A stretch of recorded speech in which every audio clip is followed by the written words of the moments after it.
உங்களுக்கு குழந்தை வேணும்னு அக்கம் பக்கத்துல தெரிஞ்சிருக்கோம் இல்லையா? நாங்க வந்து அப்படி யாராவது வந்து உங்ககிட்ட எங்க குழந்தைய வளர்த்துக்கோங்கன்னு சொன்னாங்களா? இல்லைங்க மேடம். அந்த மாதிரி அந்த யாராவது மாதிரி யாரும் அப்ரோச் சொல்லாம பண்ணாங்களா? இல்லைங்க. அந்த மாதிரி நாங்க யாரையும் கேட்காம இல்லைங்க நீங்க மேடம். வெளியே அந்த தகவலை யாருக்குமே சொல்லலையா? நான் கேட்டேங்க, எங்கேயாவது கிடைக்குமான்னு சொல்லிட்டு எல்லாருமே எடுத்துக்கிறாங்க. அந்த வகையில் கேட்டேங்க. கேட்டதுக்கு என்னங்க, அவங்களும் கொஞ்சம் வயசு கொஞ்சம் சின்ன வயசாக இருக்கிறாங்க, அவருக்கு ஏஜ் ஆகிட்டு அப்படிங்கிறதுனால நாங்கள் அனாதை ஆசிரமத்துக்குலாம் போய் கேட்டு வந்தாங்க மேடம். இங்கே திருப்பூர்லேயே இருக்கிறாங்க 2 இல்ல இல்ல, பேரும். குழந்தையே வந்து சின்ன குழந்தையா இல்ல வந்து குழந்தை கொஞ்சம் பெரிய குழந்தையா எதிர்பார்த்தீங்களா நீங்க? அப்போ வந்து சின்ன குழந்தையா இருந்தால் பார்த்தேங்க மேடம், சரிங்க. ஒரு 5-6 வருஷத்துக்கு முன்னாடி.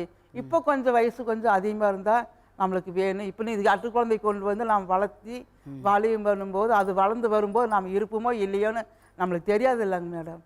அது ஒரு கணக்கு இருக்குது இல்லைங்களா? அதனால் கொஞ்சம் வளர்ந்த பொண்ணாக இருந்தால் சீக்கிரம் பெரிய பிள்ளை ஆயிடு. நம்ம அதுக்குன்னு ஒரு ஆசை நல்லா செஞ்சு பார்த்துக்கலாம் அப்படிங்கிற ஒரு. ஐயா, உங்ககிட்ட ஒரு கேள்வி. உங்களுக்கு வந்து குழந்தை வேணுங்கிறதுக்காக குழந்தையோட ஒரு தாய் மறுமணம் பண்ணி வைக்கணும்னு இவங்க பேசிட்டு இருக்காங்களே, அதை பற்றி உங்களுக்கு தெரியுமா? உங்களுடைய அபிப்பிராயம் என்ன? அது இங்கே பேசி நான் தப்பாக சொல்லலைங்க, ஒரு விஷயமா தெரிஞ்சுக்கணுங்கிறதுக்காக தான் கேட்குறேன். இல்லை, அது சொன்னாடுங்க. அது அதில் உங்களுக்கு விருப்பமா? இது அது ரெண்டாவது முதல் கொஞ்சம் சொல்லிட்டாடுங்க அப்படின்னு. ரெண்டாவது வந்து கலந்து பார்த்தா நம்ம சித்தப்பா பெரியப்பா இப்படி இல்லை சொந்தக்காரெல்லாம் கேட்டுட்டு அந்த மாதிரி இருந்தால் எப்படி நடக்கும்னு சொல்ல முடியாதுங்க. சொன்னால குழந்தைய வேணால் எடுத்து நீங்கள் வளர்த்திக்கிங்க, இந்த மாதிரி வேண்டா அப்படிங்கிற மாதிரி சொல்கிறாங்க அவங்க.